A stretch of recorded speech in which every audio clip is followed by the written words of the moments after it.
Hey guys, Mark here with Weaponized Truth.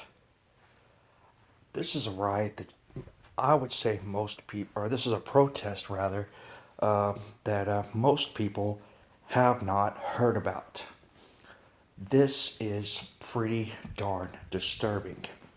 Um, we all know they're trying to break down barriers. They want you to believe up is down and down is up and left is right and right is left. I mean, it's truly biblical times that we're living in.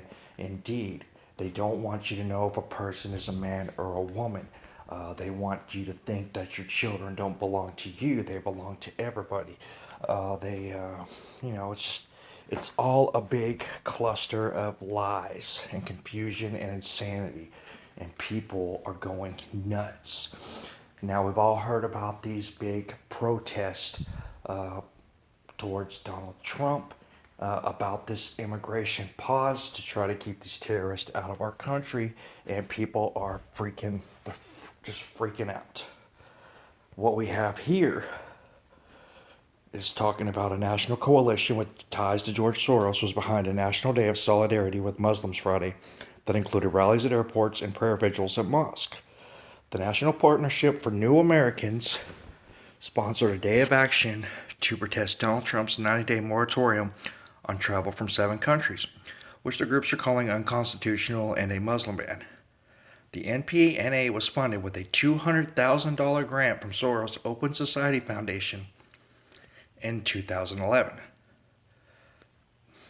Friday's event was no ordinary protest. Many non-Muslims entered mosque and joined Muslims in the Jummah prayer, which is the most heavily attended prayer of the week at mosque around the world and is widely referred to as the Friday call to prayer. And I'm going to leave a link to this article so you guys can go read the rest of this. But one of the things that this exposes, which I'm sure some of you may have heard about already, is that there's quite a few big Christian organizations out there who receive pretty hefty grants from the U.S. government. So much for the separation of church and state.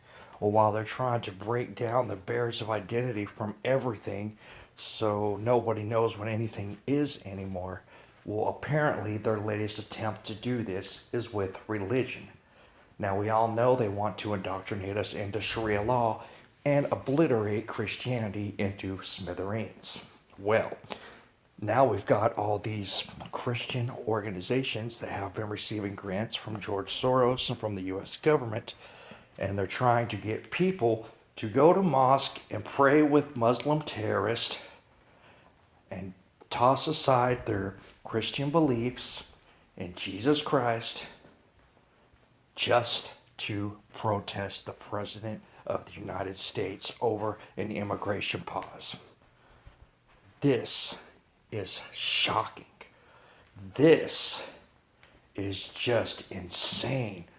Can you imagine how brainwashed a person has to be just to decide to throw away all of their beliefs in their higher power just to protest a president? This is pretty messed up. I hope you guys read the article and I hope you decide to share it. These are very, very, very strange and Orwellian times indeed, my friends. Y'all take care.